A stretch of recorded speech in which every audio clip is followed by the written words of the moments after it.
10. કૌરવ પાંડવ વિદ્યાભ્યાસ.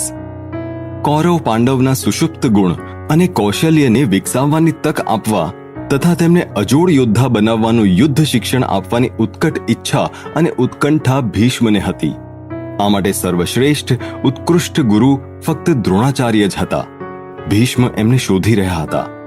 દ્રોણાચાર્યની મુલાકાત થતાં જ ભીષ્મે તેમને રાજધાનીમાં રહીને સર્વ રાજકુમારોને શસ્ત્ર અને અસ્ત્રનું શિક્ષણ આપવાની વિનંતી કરી. દ્રોણાચાર્યે તે આનંદપૂર્વક માન્ય કરી. ભીષ્મે એમના રહેઠાણની ઉત્તમ વ્યવસ્થા કરી તેમજ એમની સલાહ સૂચન પ્રમાણે ઉત્તમ અખાડો બાંધી આપ્યો.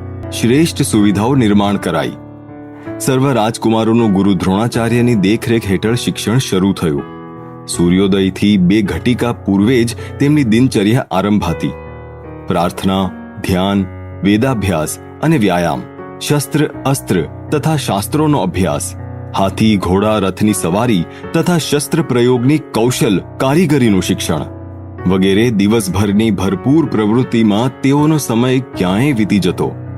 ભોજન વિશ્રાંતિનો પણ નિયત કાળ જ રહેતો. એક વખત રાત્રિ વેળાએ જમતા જમતા દીવો પવનથી બુઝાઈ ગયો, પણ અર્જુન એમ જ જમતો રહ્યો. કોળિયો આડો અવળો ક્યાંય ન જતા સરળતાથી તેના મોંમાં જ જતો હતો. રોજની આદતને કારણે એમ થતું હતું એ અર્જુનના ધ્યાનમાં આવ્યું. એણે રાત્રિના અંધકારમાં આંખે પાટા બાંધી બાણ મારવાની તાલીમ શરૂ કરી.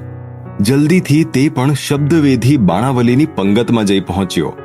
હવે સર્વ શિષ્યોની પરીક્ષા લેવી જોઈએ એવું એકવાર દ્રોણાચાર્યના મનમાં આવ્યું. કારીગર પાસે એક નકલી પક્ષી બનાવડાવ્યું અને એક ઊંચા સાલ વૃક્ષની ડાળી પર લટકાવી મૂક્યું.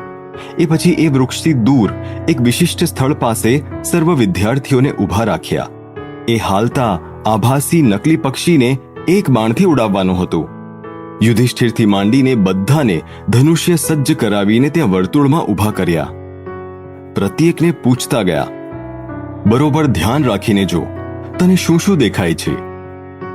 ગુરુદેવ, મને સાલ વૃક્ષ, એની નીચે ઉભેલા સેવકો, બાજુમાંથી વહેતી નદી, દૂરની પેલી ટેકરી અને વચમાં ક્યારેક ક્યારેક હલતું રહેલું પેલું પંખી દેખાય છે.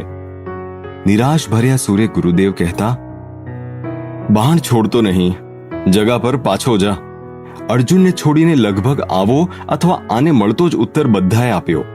છેક છેલ્લે તેમણે અર્જુનને ધનુષ સજ્જ કરવા કહ્યું. એને પણ એ જ પ્રશ્ન પૂછ્યો. અર્જુને ઉત્તર આપ્યો, ગુરુદેવ, મને ફક્ત એ હલતું નકલી પક્ષી જ દેખાય છે. અર્જુન, બરોબર જો અને પછી જવાબ આપ. ગુરુદેવ, હવે તો મને માત્ર નકલી પક્ષીની ડોક જ દેખાય છે. બરોબર જોઈને કહે. ગુરુદેવ, હવે મને ફક્ત પક્ષીની આંખ જ દેખાય છે. છોડ બાણ. ક્ષણમાં અર્જુનના ધનુષમાંથી બાણ છૂટ્યું અને નકલી પક્ષીની ડોક ઉડાડી દીધી. દ્રોણાચાર્યે અર્જુનને છાતી સરસો ચાંપ્યો. ધન્ય છે અર્જુન, અને તારા જેવા શિષ્યને પામીને હું પણ ધન્ય થઈ ગયો. પ્રાપ્ત કરેલા જ્ઞાન અને કૌશલ્યનો ક્યારે, ક્યાં અને કેવી રીતે ઉપયોગ કરવો એનો પૂરો ખ્યાલ તે મેળવી લીધો છે. મનની એકાગ્રતા સાધવાની કુશળતા તે મેળવી છે. સર્વમાં તું મારો સર્વોત્તમ, સર્વોત્કૃષ્ટ અને સર્વશ્રેષ્ઠ શિષ્ય છે. તારા સમાન ધનુર્ધર ત્રિભુવનમાં થનાર નથી.